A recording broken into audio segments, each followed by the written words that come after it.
ანტისემიტიზმის გამოვლინება ასე ფასდება ვაშინგტონში მომხდარი შემზარავი დანაშაული მოყოლია ისრაელის საელჩოს ორი თანამშრომელი. მკვლელობა ვაშინგტონის ცენტრში ებრაულ მუზეუმთან მოხდა. დიპლომატიური მისიის თანამშრომლები ღონისძიებას ტოვებდნენ.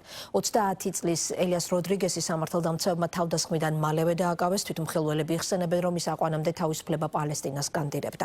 ისრაელის საგარეო უწყება ფაქტს ტერორისტულ შეტევად მიიჩნევს. მინისტრი სტონი დღეს განსაკუთრებით მწვავე იყო საერთაშორისო ორგანიზაციების და ევროპის ცალკეული ქვეყნების მაღალჩინოსნების სამართით. თავდასხმა, რომელსაც ვაშინგტონში ისრაელის საელჩოს ორი თანამშრომელი ემსხვერპლა, ებრაულ მუზეუმთან საღამოს 9 საათისთვის მოხდა. წყვილი მუზეუმში გამართულ ღონისძიებას მეგობრებთან ერთად ტოვებდა, რა დროსაც მათ 30 წლის შეიარაღებული მამაკაცი მიუახლოვდა და ცეცხლი გაუხსნა. შემდეგ კი თავდასხმელი პალესტინის მხარდამჭერი ლოზუნგით თავისუფლება პალესტინას მუზეუმის ფოიეში შევარდა, სადაც ის დაცვის თანამშრომლებმა დააკავეს.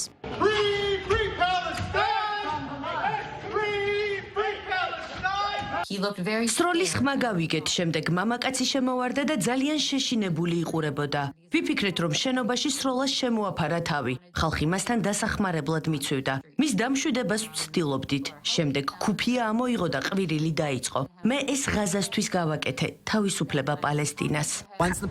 როდესაც პოლიცია მოვიდა, მან თქვა, რომ ეს მან გააკეთა და რომ შეუიარაღებელი იყო. წითელი ქუფია ამოიღო და იძახდა, რომ ეს ღაზასთვის თავისუფალი პალესტინისთვის გააკეთა. რომ გამოსავალი მხოლოდ ერთია, ინტიფადას რევოლუცია, ყვირო და თავისუფლება პალესტინას.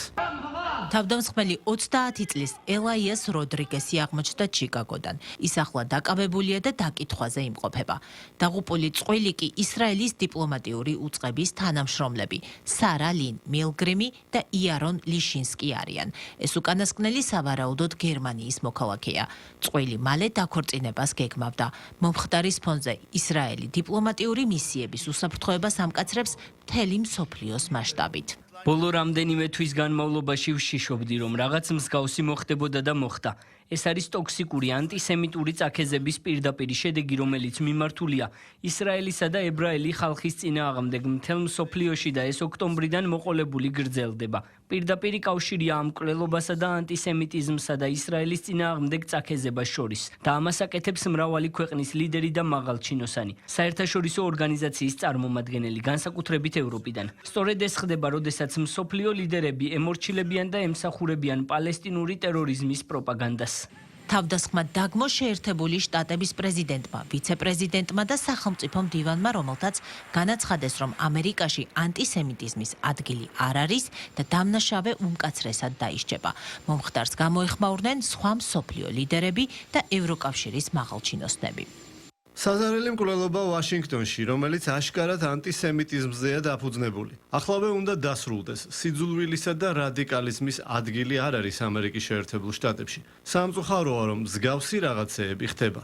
ანტისემიტიზმი და ისრაელის სახელმწიფოს წინააღმდეგ წაქეზების ფაქტები დაგმო ისრაელის პრემიერ-მინისტრმა ბენიამინ ნეთანიაჰუმ, რომელმაც რამდენიმე საათით ადრე მზაობა გამოთქვა ღაზაში ომის დასრულებაზე, თუმცა მკაფიო პირობებით. მისი თქმით, აუცილებელია ჰუმანიტარული კრიზისის თავიდან აცილება და ამისთვის მან სამეტაპიანი გეგმაც წარადგინა, რაც მოიცავს სექტორში ძირითადი დახმარების საგნების მიწოდებას, შეერთებული შტატების კომპანიების მიერ საკვების დისტრიბუციის პუნქტების გახსნას, რომლებსაც ისრაელის სამხედრო ძალები დაიცავენ და სამოქალაქო პირების დასაცავად ზონის შექმნას ღაზაზე უსაფრთხოების კონტროლის მიღების შემდეგ. მზად ვარ დავასრულო ომი მკაფიო პირობებით, რომლებიც უზრუნველყოფს ისრაელის უსაფრთხოებას. ყველა მძევალი დაბრუნდება სახლში. ჰამასი დაყრის იარაღს, გადადგება ხელისუფლებიდან. მისი ხელმძღვანელობა გაძევებული იქნება სექტორიდან. ან ვინც კი დარჩა მათგან. ღაზა სრულად განიარაღდება და ჩვენ განვახორციელებთ ტრამპის გეგმას. გეგმას, რომელიც სწორია და რევოლუციური. ღაზაში ომი ჯერ კიდევ გრძელდება და ჰუმანიტარული ვითარება უკიდურესად მძიმეა. ისრაელმა ჰუმანიტარული ტვირთის გატარებაზე ნებართვა გუშინ გასცა. ასამდე სატვირთო ამ დრომდე გამშვებ პუნქტთან ცდის. პალესტინის ჯანდაცვის მინისტრის თქმით კი, ბოლო დღეებში შიმშილით 29 ბავშვი და ხანდაზმული დაიღუპა.